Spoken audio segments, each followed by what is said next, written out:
오늘 제가 맡은 강의 제목은 신약의 배경에 관해서 좀 말씀을 드리고 싶어서 이 과목을 정했습니다. 근데 저는 원래 전공이 구약학 교수입니다. 히브리 대학에서 히브리어로 공부를 한 사람이고, 구약 성경을 읽으면은 꼭 그냥 한국말 한국 성경 읽는 것 같이 이렇게 편한 사람인데, 근데 지금 이제 신약의 배경을 좀 이야기를 해야 되겠다 하는 것은 이스라엘이라는 특수한 상황을 좀 이해를 하지 않으면은 우리가 성경을 이해하기가 매우 힘들다. 신약, 구약 모든 이 성경 과목이 다 그런 것 같습니다. 그래서 이번 시간에 이제 신약의 배경이라는 것을 가지고 말씀을 드리고자 하는데, 우선 성경 한 구절을 우리가 봐보면은 마태복음 2장 16절에 보면 매우 심각한 이야기가 나옵니다. 이에 헤롯이 박사들에게 속은 줄 알고 심히 노하여 사람을 보내어 베들레헴과 그 모든 지경 안에 있는 사내 아이를 박사들에게 자세히 알아본 그 때를 기준하여 2살부터 그 아래로 다 죽이니. 이게 헤롯 대왕이 왜 갑자기 아이들을 죽였을까 하는 의문이 들지 않으세요? 그 의문이 해결이 되려면은 그것은 이제 이 헤롯이라는 사람을 이해를 해야 됩니다. 그런데 헤롯 대왕이 탄생하는 시기를 우리가 주로 주전 4년 또는 주전 7년 이렇게 연대적으로 보거든요. 그러니까 우리 보통 볼 때는 AD와 BC, 이 AD와 BC로 나누는 시기가 예수님 탄생 시기를 기준으로 해서 나누었다라고 알고 있는 것이 상식인데, 근데 학문적으로 봐서는 그 시기가 좀 틀렸다라고 봅니다. 그래서 주전 4년경에 헤롯 대왕이 죽었다라고 보기 때문에 4년 이전에, 주전 4년 이전에 그 일이 있었다라고 보는 것이죠. 그래서 이 헤롯 대왕이 예수님이 탄생하셨다라는 이야기를 들으면서 왜 2살 이하의 아이들을 다 죽이라고 명령을 내렸을까? 그런 아주 무지막지한 일을 왜 대왕이라는 사람이, 그 나라의 왕이 그런 일을 했을까? 를 우리가 한번 생각을 해봐야 되는데, 이 이야기를 하자면은 로마사로 좀 거슬러 올라가 줘야 됩니다. 이 로마에서 이스라엘을 점령하는 시기가 주전 68년경입니다.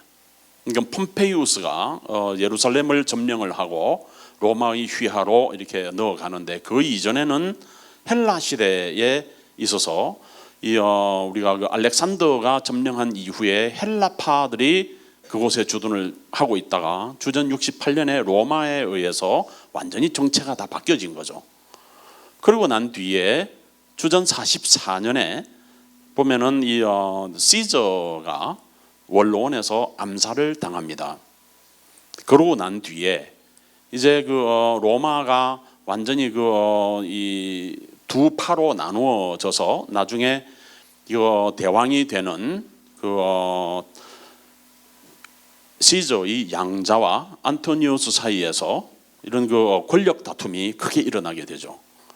그 와중을 타서 주전 37년에 이스라엘의 왕으로 분봉왕으로 임명이 되는 것이 헤롯 대왕이에요. 그러니까 분봉왕이라는 것은 이 이스라엘 지역에서 세금을 잘 걷어서 로마에게 환심을 사면 되는 그런 왕입니다. 그런데 주전 37년에 왕이 돼서 지금 주전 4년경이라고 우리가 예상을 하면은 근 30년간을 왕 노릇을 한 사람이 헤롯이에요. 헤롯 대왕입니다. 그런데 이 헤롯 대왕은 자기의 출신 성분 자체가 이두메 사람이기 때문에, 에돔 사람이기 때문에 정통 유대인 가문이 아닙니다. 그래서 이 헤롯 대왕이 왕이 되면서부터는 유대인들로부터 환심을 사기 위해서 예루살렘 성전을 다시 지었을 뿐만 아니라 이 예루살렘 성전을 다시 지은 사람이 헤롯 대왕으로서 예수님이 저 성전 허물어 버려라 라고 말씀하셨던 그 성전이에요. 이 성전은 벌써 솔로몬이 지은 성전이 아닙니다. 그러니까 이런 그 상황 아래에서 유대인들의 조상들이 묻혀 있는 막벨라 동굴을 중수를 하고 예루살렘 성전을 다시 쌓고 궁전을 다시 짓고 아주 대역사를 이루어갈 뿐더러 가이사랴에 신도시를 건설을 해서 이 도시를 로마의 황제인 케사르에게 바치는, 가이사랴라는 이름이 거기서 나오는 겁니다. 그런 환경 아래에 있는데 이 왕 자리를, 자기가 지금까지 이스라엘을 지배해온 이 모든 것들을 지켜내야 되겠는데 자기 왕 자리를 대신할 왕으로 태어나신 이가 어디 계시뇨 하고 동방박사들이 가서 물었습니다. 그러니까 이 헤롯 대왕은 자기 대신에 왕으로 될 사람이 태어났다라는 소식을 듣는 그 자체가 거북할 뿐더러 베들레헴에서 태어난다라고 학자들이 다 이야기하니까 베들레헴에 가서 2살 이하의 아이들을 모두 죽여버리는 거예요. 이것은, 아이들을 죽이는 것은 자기 왕위를 보존하기 위한 방법에 불과합니다. 그러니까 이런 그 뒷이야기를 조금 이해를 하셔야 로마사적으로 또 사회적으로 또 그 시대적으로 하는 환경들을 이해를 하셔야 지금 읽어보신 이 대목은 완벽하게 이해를 하실 수가 있는 거거든요. 그래서 이 배경이 정말 중요합니다. 성경이 어디에서 일어나고 있느냐, 성경의 말씀들이 어디에서 주어져서 어떤 환경에 사는 사람들에게 주어졌느냐 하는 것도 우리가 알아야만 이해가 되거든요. 뭐 영화라든지 이 연극을 하나 보더라도 연극 무대에 있는 배경을 알아야 이해가 되잖아요. 근데 뭐 영화에도 마찬가지죠. 어떤 스토리 전개를 알고 이야기를 알아야만 이 내용을 이제 파악을 할 수 있는 것과 같이 성경을 읽으실 때에는 반드시 그 지리적인 여건이라든지 역사적인 여건 또 사회적인 상황들, 이런 것들을 조금 더 파악을 하시는 것이 훨씬 좋습니다. 성경을 텍스트로 하되 성경을 도울 수 있는 뭐 지리라든지 역사라든지 또 이런 그 경제라든지 이런 것들을 완전히 좀 보시면은 한결 성경을 이해하기가 쉽다는 말씀을 드리고 싶습니다. 그래서 그 신약의 배경을 가지고 오늘 말씀을 조금 드릴 터인데, 이 헤롯 왕국이 이제 분리된 이야기를 하게 됩니다. 예수님께서 오실 때는 이미 헤롯 대왕이 돌아가시고 난 뒤에 이 이스라엘 땅이 이렇게 분리가 됐어요. 분리되는 것이 여기에 보면은 그 데카폴리스라는 지역이 이렇게 있고, 여기가 데카폴리스는 10개의 도시라는 지역이죠. 근데 여기에 있는 도시들 이름을 하나하나 이야기할 때마다 여기가 바로 성경에 나오는 데가볼리 지방이구나 하고 아셔야 되는 거고, 여기가 주데아 지방입니다. 유대 지방. 여기가 사마리아 지방. 그리고 여기 파란 지역으로 되어 있는 여기가 오늘날도 문제가 일어나고 있는 이 가자 지구예요. 요즘에 뭐 이스라엘에서 문제가 일어나서 뭐 이렇게 전쟁이 일어납니다, 이런 이야기를 하게 되고, 또는 뭐 좀 여러 이 상황이 안 좋은 이야기들이 많이 나오는 건 주로 여기에서 일어나는 이야기거든요. 여기는 블레셋 지역이에요.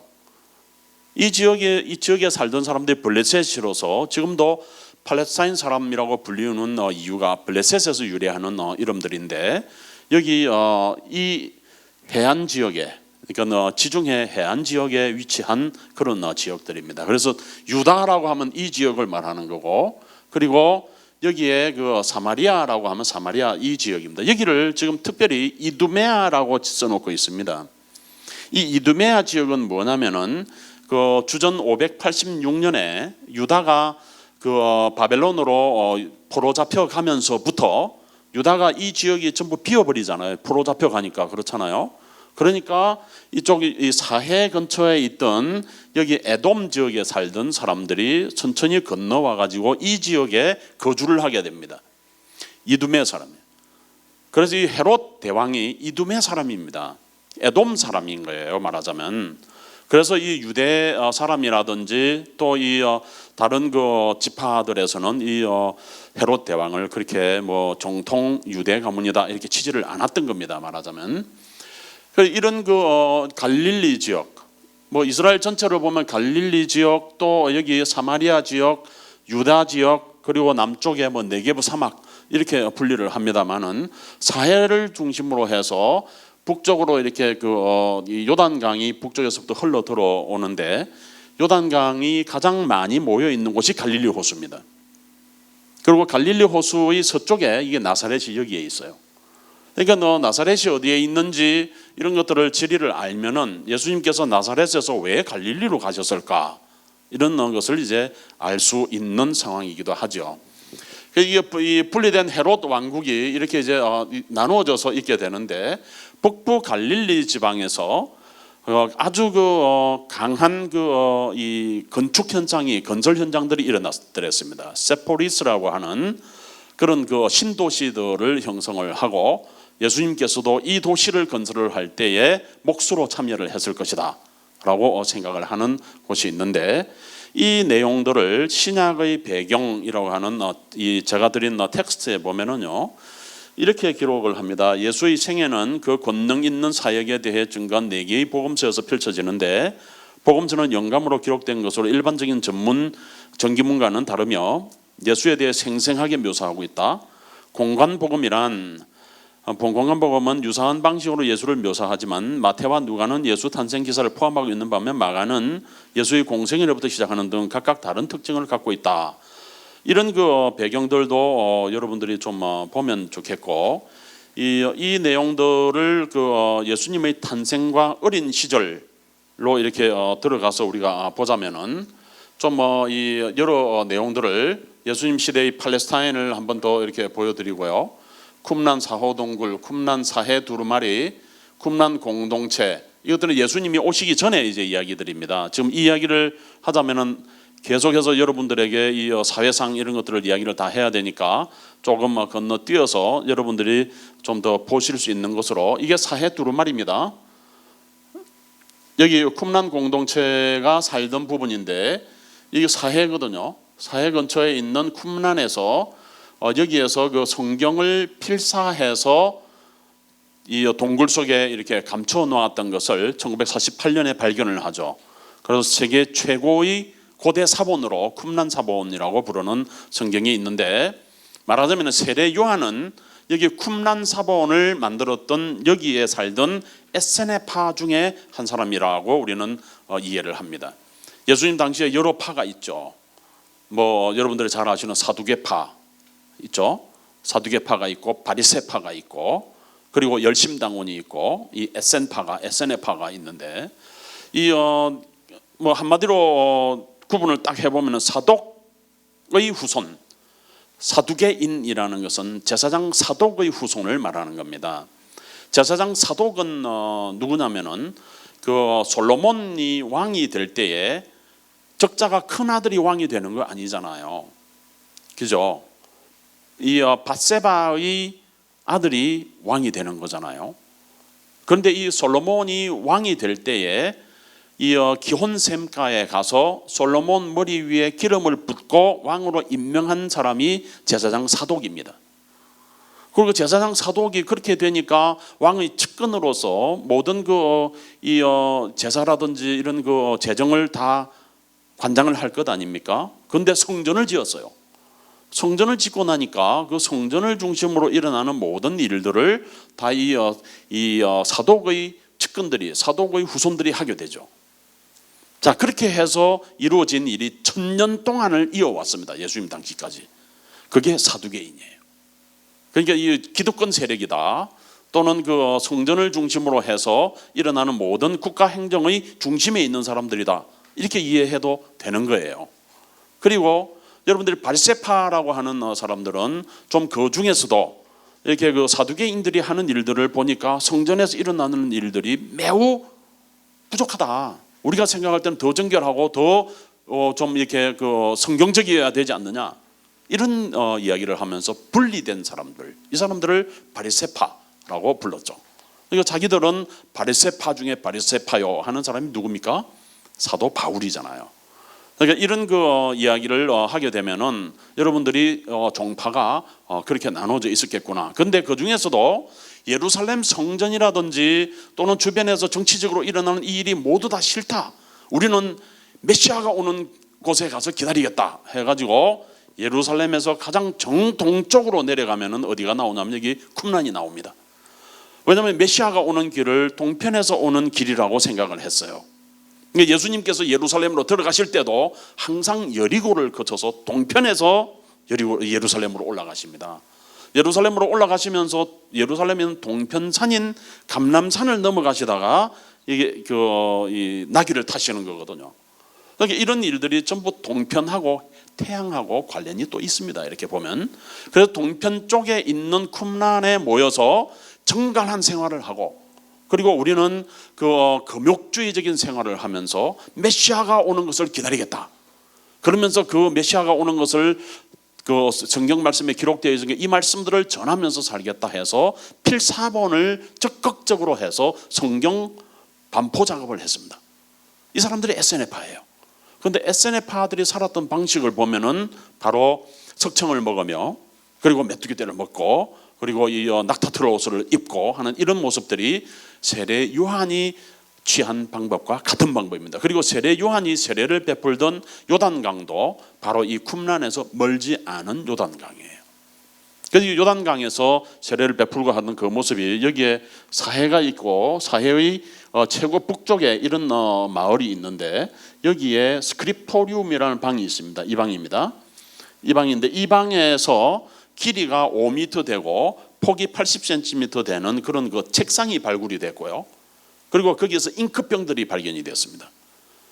잉크병을 보니까 잉크가 그 탄산화할 수 있는 그런 내용들을 가지고 이 우리 종려 열매를 맺는 그 나무 가지들을 태워서 그것을 올리브 기름에 섞어 가지고 잉크를 만들었어요. 그리고 나무 가지를 뾰족하게 갈아 가지고 글자들을 썼는데 그 글자가 이런 글자예요. 이게 바로 히브리 글자입니다. 위에다가 줄을 이렇게 치고요. 위에다가 줄을 치고 오른편에서 왼쪽으로 가는 글씨를 썼습니다. 그리고 가로쓰기를 했어요. 이것도 동서양의 딱 중앙입니다. 이렇게 보면은 여러분, 우리 그 로마자는 왼쪽에서 오른쪽으로 쓰면서 가로쓰기를 하잖아요. 가로쓰기를 하는 것은 로마자하고 같아요. 그런데 오른쪽에서 왼쪽으로 써나가는 것은 중국 문자하고 같습니다. 동양문하고 같아요. 이런 이 히브리 문자를 양피지에 양을 한 마리 잡으면은 이런 등판을 잘라냅니다. 이런 등판을 잘라내가지고 이렇게 기운 자국이 있잖아요. 이게 보면은 이렇게 연결을 해가지고 글자를 이렇게 한자 한자 쓰는 거죠. 그것이 아까 보셨던 이 방에서 양피지를 잘 말려서 만들어서 거기에다가 글자 하나하나 써서 말씀을 전하던 거예요. 그러니까 이 말씀이 얼마나 중요합니까? 얼마나 중요합니까? 이 누구나 뭐 가질 수 있는 것도 아니고 그런 환경이죠. 여기 예수님 탄생교회의 모습을 이제 보시는데 여기만 해도 우리가 이미 4세기가 되어서 예수님이 탄생을 하고 이제 그 어린 시절을 보내던 그 모습을 보실 수가 있습니다. 예수님께서 태어나시자마자 또 이집트로 내려가셨던 길이 이 길로 통해서 내려가셨다가 다시 돌아오셔서 나사렛에 계셨다. 나사렛에 계시다가 이 세례를 받으실 때 여기 내려오셔서 세례 받으시고 여리고 근처에서 이렇게 활동을 하시던 모습, 이런 것들이 여기 남아 있고요. 그러니까 역사적으로 보면은 이 이집트와 이스라엘과는 뗄래야 뗄 수 없는 그런 관계에 있습니다. 이스라엘이라든지 이 민족의 이동 이쪽을 이해를 하려면, 물론 출애굽에서부터 볼 것 같으면은 이집트를 뺄래야 뺄 수 없는 그런 관계고, 하지만 이집트에서부터 인큐베이터가 되어서 출애굽을 해서 이 가나안 땅에 가서 사는 이스라엘 민족이 양식이 떨어지면 반드시 이집트로 갑니다. 그만큼 이집트가 곡창지대예요. 그리고 우리 그리스 시대가 됐건 로마 시대가 됐건 항상 이 이집트가 주목받는 이유는 식량 때문에 그렇습니다. 식량이 떨어지면 옆집을 넘어가게 돼 있죠. 그래서 이 세계의 곡창지대인 나일강을 끼고 특히 이 나일 삼각주에서 생산되는 식량, 이것도 아주 유명한 식량들이죠. 여기가 알렉산드리아입니다. 이게 알렉산드리아가 여기는 뭐 알렉산더가 건립한 도시죠. 알렉산더가 세운 도시이기 때문에 신도시이고 아주 발달된 문명을 가지고 있던 곳이고 10만 권이 넘는 장소를 가지고 있던 곳입니다. 이 알렉산드리아 도서관이. 그래서 초기 기독교에서 알렉산드리아 학파가 나오고 알렉산드리아에서 많은 교부들이 나오는 이유가 이렇게 도서관이 있고 학문을 할 수 있는 그 인프라가 되어 있기 때문에 그런 거죠. 근데 이런 상황들이 예수님께서 돌아가신 곳을 보면은 그렇습니다. 나사렛을 지금 보면은 나사렛 또 이 중앙에 여기가 예수님 탄생 예고한 교회입니다. 여기가 어나운세이션 처치라고 해서 예수님께서 태어날 것이다. 이제 그 마리아가 잉태를 해서 태어날 것, 이름을 예수라 하고 큰 자가 될 것이고 하나님 아들이 될 것이고 이런 말씀을 들은 장소를 중심으로 해서 나사렛이 이렇게 크게 발전해 있죠. 하지만 예수님 당시만 해도 아주 작은 마을로 볼품없는 그런 마을이었습니다. 이곳을 중심으로 해서 우리 일어나는 일들을 보면은 여러분들 그 지금 5페이지에 보면 쿰란 공동체에 대해서 약간 기록을 하고 있습니다. 그 쿰란 공동체와 에논이라는 거 세례 요한, 예수님 시대의 갈릴리, 예수님의 초기 사역들 이렇게 시작을 하면서 좀 이제 보게 되는데 6페이지, 7페이지, 8페이지를 지금 건너가고 있는 겁니다. 지금 나사렛 그렇게 되고요. 유대 광야와 와디 켈트 이런 쪽이 여기가 예수님께서 그 40일 동안 금식 기도를 하신 곳입니다. 세례 받으시자마자 세례 받으신 곳은 여기 이 언덕 너머, 여기는 아주 깊은 계곡입니다. 요 끝에가 깊은 계곡인데 거기가 여리고가 있는 계곡이에요. 요단강 계곡입니다. 요단강이라는 것은 그 홍적세 말기에 지각의 변동으로 생긴 아주 그 지구상에서 가장 낮은 도시가 여리고입니다. 그러니까 마이너스 400m가 되니까 해발 고도로 마이너스 400m 정도에 위치해 있는 그런 마을이니까 가장 따뜻한 곳이죠. 사람이 살기가 가장 좋았습니다. 그래서 그곳에 인류 최고의 그 oldest city가 있는 곳이 바로 이 여리고거든요. 그 여리고로 내려가는 그 곳이 있는데 여리고의 너머가 바로 예수님께서 세례를 받으신 곳이에요. 그러니까 여기서 이 언덕 아래로 내려다보면 눈으로 바로 빤히 바라 보이는데 거기가 거리가 채 뭐 한 5km, 6km 이 정도뿐이 안 될 거예요. 눈으로 바로 보입니다. 근데 그곳에서 세례를 받으시고 이곳에 오셔서 아무것도 없는 이런 데서 40일 동안 금식 기도하시고 3가지 시험을 받으셨죠. 아무것도 없는 데라는 것, 이런 것도 배경으로 여러분들이 잘 아셔야만 예수님께서 왜 여기서 돌덩어리가 빵이 되도록 하는 기적을 요구받으셨을까? 이 세상에서 가장 아름다운 도시를 보여주시면서 왜 나에게 절하라고 했을까? 가장 아름다운 도시가 여리고입니다. 바로 그러니까 여리고고 파란 이런 농작물이 자라고 있는 그런 동네니까요. 하여튼 이런 물이 있으면 와디 켈트로 이렇게 흘러가고 있고 여기가 여리고까지 이어집니다. 이 물들이. 여기는 이제 세례 요한이 이 사역을 하던 곳이 바로 여기입니다. 베다니라는 곳인데 여기에서 이 갈릴리 호수에서부터 요단강이 내려와서 요단강이 사해로 접어들기 이쯤에 여기가 쿰란이고요. 여기 아까 보셨던 쿰란 공동체에서는 쿰란이고 여기가 예수님이 세례를 받으신 베다니입니다. 많은 사람들이 와서 이제 그렇게 그 세례를 받고 했죠. 예수님 당시에 이제 갈릴리 지역에 있던 생산품이라든지 무엇을 주 산물로 했느냐 이런 이야기들도 경제적으로 좀 알아야 된다는 말씀이 과연 무엇을 먹고 어떻게 살았을까 그것도 봐야 되죠. 그러니까 수송수단은 무엇이었을까 이런 것도 생각을 해봐야 되고 그러니까 이 갈릴리 내부에서 예수님께서 생활하시던 그 모습들을 이렇게 지리적으로도 또 여러분들이 좀 보시면은 좋을 것 같고요. 여기서 이제 한번 갈릴리 호수 주변에서 일어나는 곳 지명이라도 한번 짚어보고 건너가고 싶어요. 여러분들이 예루살렘뿐만 아니라 갈릴리 사역이 일어나는데 갈릴리 사역이 일어나는 곳이 어디가 어딘지를 좀 보시면은 너무 좋죠. 여기가 이제 그 티베리아입니다. 이가 티베리아스는 이거 주후 22년에 생성된 도시입니다. 티베리우스 황제의 이름을 딴 도시예요.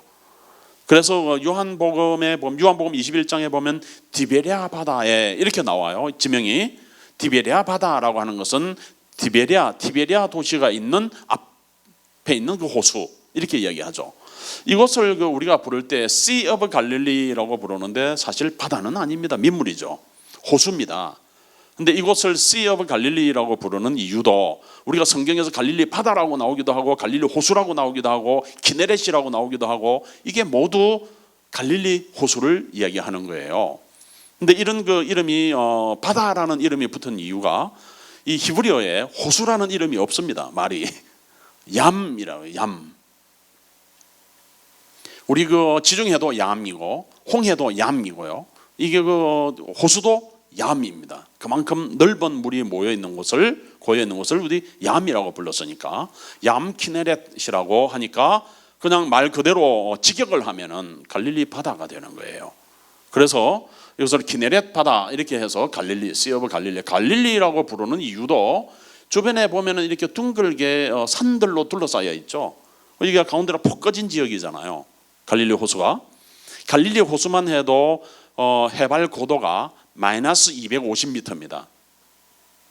이 지중 해면보다 250m가 더 낮은 지역이에요. 굉장히 따뜻한 지역이죠. 그렇게 해서 여기 가버나움 주변을 이렇게 보면은 여기가 이제 막달라 마을이 여기 서편에 이렇게 있고요. 가버나움이 북쪽에 있습니다. 그리고 여기가 벳세다 광야가 여기에 있고요. 벳세다. 그라사 지역이 여기에 있습니다. 이렇게 나누어서 보면은 그라사가 있고 벳세다 광야가 있고 가버나움이 있고 여기가 팔복산이 있고 여기가 고라신입니다. 고라신아 네가 언제까지 부할 줄 아느냐라고 하는 그 고라신 도시가 여기에 있습니다. 그러니까 예수님께서 갈릴리 지역을 중심으로 해서 제자들과 함께 말씀 가르치시고 할 때는 선교 본부가 어디냐면은 가버나움입니다. 그래서 가버나움으로 가셔서 말씀을 가르치셨고 가버나움에 있는 그 제자들을 만나셨고 베드로 장모가 열병 걸린 것을 고친 것도 바로 이 가버나움이고요. 그러니까 가버나움이라는 것이 굉장히 중요한 그런 지역입니다. 이 가버나움을 중심으로 해서 온 갈릴리 지역을 복음화했던 그런 예수님의 사역지를 한번 보실 필요가 있죠. 여기 가버나움에 있는 회당입니다. 지금 현재도 있는 곳인데요. 들어가면 이렇게 사진을 볼 수가 있어요. 지금 이게 2층으로 지어진 큰 회당터입니다. 여기 회당이 이렇게 있고 아래층에는 남자들이 들어가는 곳, 2층에는 여자들이 들어가는 곳 그렇게 구분되어 있던 회당이었습니다.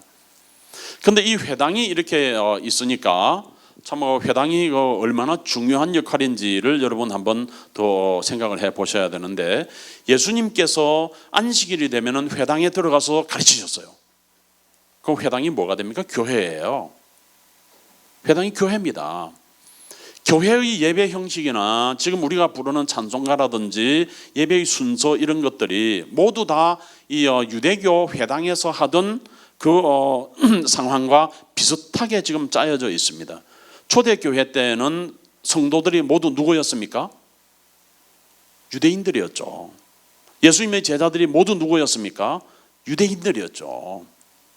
그러다가 이 유대인들이 세계 각지로 흩어져서 살기 시작한 것이 주전 586년에 있었던 그 바벨론 유수 사건이잖아요. 바벨론으로 포로잡혀 갔다가 70년 이후에 다시 고국으로 돌아가라는 명령을 받았지만은 그 사람들이 고국에 모두 다 돌아온 것은 아닙니다.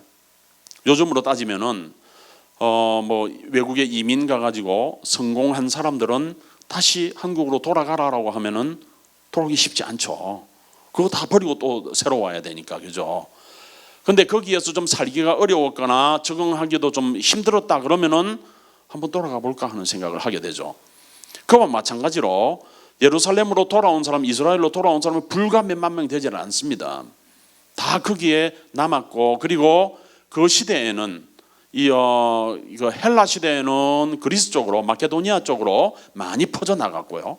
데살로니카라든지 아덴이라든지 이런 쪽으로 많이 퍼져 나가서 살게 되고, 알렉산드리아 쪽으로 내려갔고요. 또 로마 시대가 되면서는 로마 세계를 타고 로마까지 퍼져 나갑니다, 유대인들이. 그러면서 가는 지역마다 뭐를 세우냐면은 회당을 세워요, 회당을. 그러니까 각 지역마다 세워진 회당들을 따라서 바울 사도가 가면서 그 회당에서 복음을 전하는 거예요. 그 회당에서 복음을 전해서 예수님에 대해서 우리가 기다리던 메시아가 바로 이분입니다, 죽음을 이기고 살아나셨습니다 하고 말씀을 전하게 되거든요. 그러니까 주전 586년에 일어난 바벨론 유수로 인해서 유대 민족은 그때부터 디아스포라가 됐다고 말합니다. 하지만은 우리 기독교인들 입장에서 볼 때는 디아스포라가 되어서 회당들이 퍼져나감으로써 그 회당을 중심으로 복음이 전파되게 된 거예요. 역사적으로 보면은 그 상황들이나 발걸음들을 다 이렇게 살펴보시면은 하나님께서 역사하심이 어떻게 움직여 가셨는가 하는 것을 잘 볼 수가 있죠. 그런데 이 회당을 보는 것도 마찬가지입니다. 이때만 해도 예루살렘 쪽으로 나 있는 문이에요. 이 문은 가이사랴에 있는 가버나움에 있는 회당인데, 가버나움에 있는 이 회당만 해도 백색 돌을 가지고 이미 너무너무 좋은 그런 그 문양들을 가지고 있을 정도로 멋을 낸 그런 회당이에요. 그런데 예수님 당시에 있던 가버나움 회당은 이 회당의 아래쪽에 혹시 뭐 가버나움에 보셨거나 또는 보실 분들은 저기에 가서 보시면은 아래에 검은 바살트 스톤으로 되어 있는 그 회당이 있어요. 그것이 예수님 당시의 회당입니다. 그 위에 4세기 때에 다시 이 회당을 지어가지고 가버나움 회당을 유지를 하고 있고요. 그러니까 고고학적으로 성경이 뒷받침이 됩니다. 이 가버나움에 가시면은 들어가는 입구에 The Town of Jesus라고 써놨어요. 예수님 마을이다. 그런 내용들도 성경에 다 있는 내용이니까 여러분들이 보시면은 되는 갈릴리 호수의 북부 쪽 모습이고요. 여기 호은 오브 히딤이라고 해서 뭐 역사적으로 굉장히 중요한 그런 그 언덕들에 해당이 됩니다. 이 언덕에서 나폴레옹도 전쟁을 했고요. 살라딘도 이 전투에서 승리를 해서 나중에 그 성지 탈환 작업을 하고, 십자군 시대의 이야기들이, 십자군 시대에서부터 나폴레옹에서부터 뭐 이 아프리카와 중동 지역의 전쟁들은 이 갈릴리 호수 주변에서도 많이 일어나는데 거기와 관련이 있는 언덕이 히딤 이 언덕입니다. 자, 여기 폭풍이 일어나는 모습을 보고 있는데 갈릴리 호수입니다. 예수님께서 이렇게 그 제자들을 보내시는데 제자들과 함께 배를 타고 이렇게 건너가시다가 예수님은 배 고물을 베고 주무시고 배는 막 폭풍에 휘달리는 모습이 있잖아요. 저렇게 잔잔한 호수가 무슨 폭풍이 일어나겠어요? 여러분 그 아까 모습으로 보시면은 이 모습이 여기에서 무슨 폭풍이 일어나겠습니까? 그죠? 우리 이 지평선보다 수평선보다 250m가 낮은 지역이고 저런 지역에 무슨 폭풍이 일어나서 배가 뒤집힐 정도가 되겠느냐 의구심을 가지게 되죠. 그런데 여기에 이렇게 보면은 갈릴리 호수로 접어드는 이 요단강물은 여기서부터 100km 북쪽에 있는 헬몬산으로부터 시작이 됩니다. 그 헬몬산이 산의 높이가 2814m예요. 우리 백두산보다 조금 더 높습니다. 그래서 그 산에서부터, 높은 산에서부터 이 해저 250m까지 이르는 그 길을 계곡이에요. 아주 깊은 계곡입니다. 물이 그 헬몬산에서 물이 생산돼서 누적되어 있는 물이 계속해서 흘러나오니까 이게 요단 강물이 되는데요. 요단 강물이 되어서 흘러나온 그곳으로 이 기압의 변화가 생깁니다. 그래서 여기에 이 갈릴리 호수 지역에 있는 저기압이 북쪽에서 불어오는, 그러니까 헬몬산에서 불어오는 찬 냉기류와 만나게 되면은요, 어느 정도의 그 폭풍이 일어나는지 배가 완전히 뒤집힙니다. 바다가. 갈릴리 호수가요. 저도 한번 배를 타고 이렇게 건너가다가 그 어부들이 안 뜨려고 하는 것을 억지로 강청을 해서 띄워봤어요. 가다가 중앙에서 폭풍을 만났습니다. 파도가 넘는데요. 요즘 배를 파도가 이렇게 넘어요. 배를 완전히 물에 젖어가지고 어쩔 줄 몰라 할 정도로 이렇게 넘는 것을 한번 본 적이 있습니다. 그래서 이 보면은 좀 우리가 갈릴리 호수를 그렇게 잔잔한 바다로 볼 수만은 없어요. 그것도 우리가 이런 배경을 지리적으로 이렇게 이해를 하시면은 그 성경을 보실 때 폭풍이 일어날 수도 있다.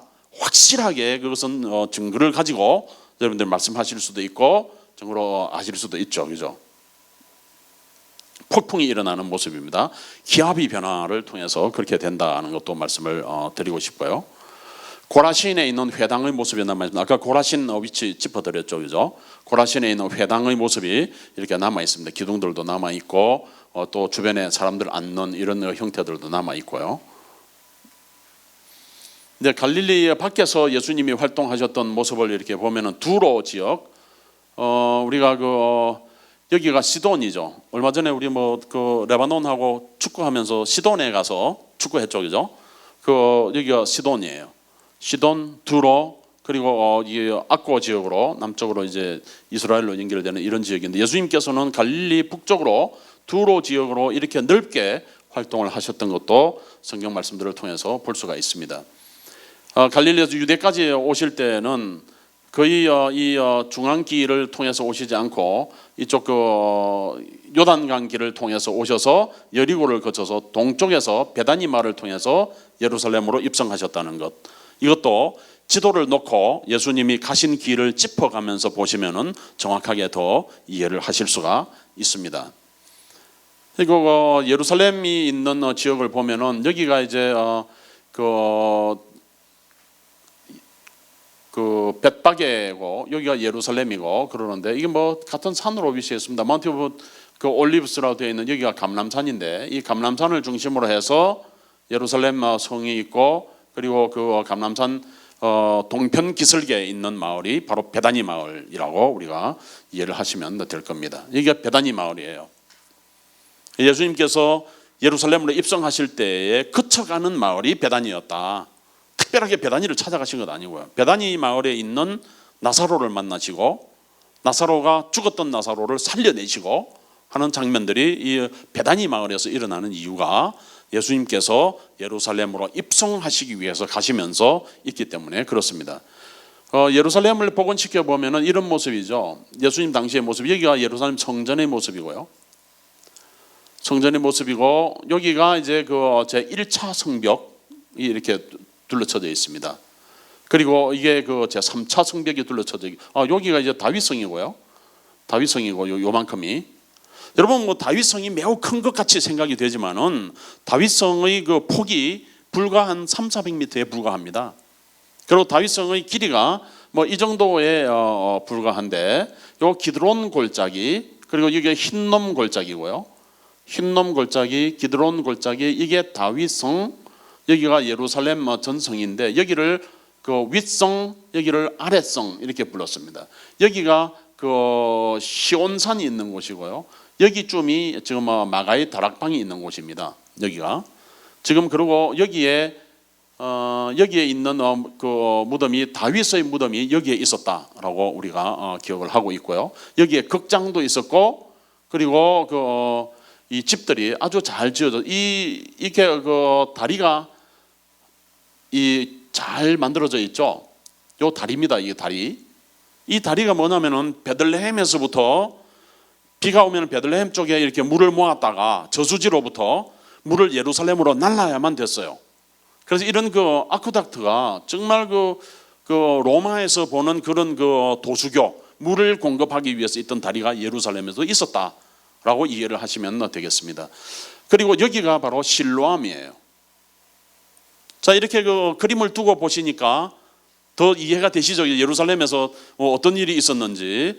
예수님께서 여기 실로암에 가서 씻으라 해서 장님을 고치시는 곳이 실로암이 여기라는 거예요. 이 실로암이라는 건 뭐냐면은 여기에 있는 것이 바로 기혼샘인데, 이 기혼샘이 성 밖에 있으니까 성 안으로 끌어들이기 위해서 히스기야 왕 때 터널을 팝니다. 이렇게 구불구불하게 터널을 파가지고 그 터널이 물이 되어서 나오는 곳이 실로암이에요.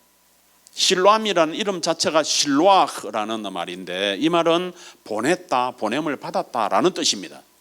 편지를 보낸다고 그럴 때 아니 샬라흐 믹타빔 이렇게 얘기를 합니다. 히브리어로. 그러니까 샬라흐 또는 우리가 그런 단어의 원뜻에서 조금 헬라화되어 가면서 실로암으로 변화되어진 것이다라고 이해를 하실 수가 있죠. 자, 이런 예루살렘의 모습을 보면서 여기에 예루살렘의 성전이 있고 옆에 있던 여기가 안토니오의 요새입니다.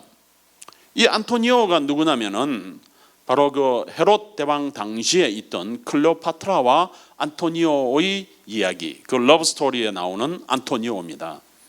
안토니오가 완전히 동방 쪽으로는 장악을 했었기 때문에 그 안토니오의 요새를 여기에 세워서 예루살렘 성전에서 성전 행사를 하는 사람들을 관리 감독하고 있었던 로마군들의 병영처가 바로 여기에요. 그래서 예수님을 이 십자가형에 처할 때에 과연 여기에서 했느냐, 여기 안토니오 요새에서 해서 이 성 밖으로 나가서 여기 골고다에서 예수님의 시체가 세워졌느냐, 십자가가, 아니면은 여기에 있는 궁전에서 이루어져서 갔느냐 하는 것은 학자들 간에 다툼이 있습니다. 그렇지만 전통적으로 지켜져 오는 것은 여기에서부터 안토니오의 요새에서 예수님이 십자가형을 본디오 빌라도로부터 언도를 받고 그리고 십자가의 길을 걸어서 이 성 밖에 있는 이곳으로 골고다에서 십자가형이 집행되었다, 이렇게 전통적으로는 이해를 하고 있죠. 여기 베데스다 연못이 성 내에 있습니다. 지금도 요한복음 5장 2절에 보면은 38년 된 병자가 일어나는 곳, 이런 것들도 어떤 모습이었을까, 과연 베데스다 연못이 어떤 모습이었을까를 이해를 할 수 있는, 이게 지금도 이 건물 밑에 들어가면은 물이 있습니다. 연못 같이 물을 모아놓은 그런 저수 장소가 있는 것이다, 이렇게 이해를 하면 되겠고요. 신약 시대의 예루살렘, 이 모습이 이제 아까 보신 그 형태하고 같은 모습, 여기가 실로암이고요. 이 모습이 이제 다윗성의 모습입니다. 다윗성 모습이고, 여기가 성전산이 있던 곳이고, 여기에 있던 성전이 바로 예수님께서 사흘 만에 다시 짓겠다, 허물어 버려라 했던 그런 장소고요. 이 예루살렘 성전산이 이런 모습입니다. 여기에 있는 노란 돔은 물론 그 훨씬 이후에 8세기에 지어진 그런 문화유산입니다만은 여기에 성전이 서 있었죠. 여기가 통곡의 벽입니다. 지금도 헤롯 대왕이 쌓은 성벽의 형태가 여기에 있고, 예수님께서 보시고 만지고 했던 돌들은 여기에 있다라고 보면 되죠. 예수님 당시의 성벽이 아래 부분에 있는 이런 부분들입니다.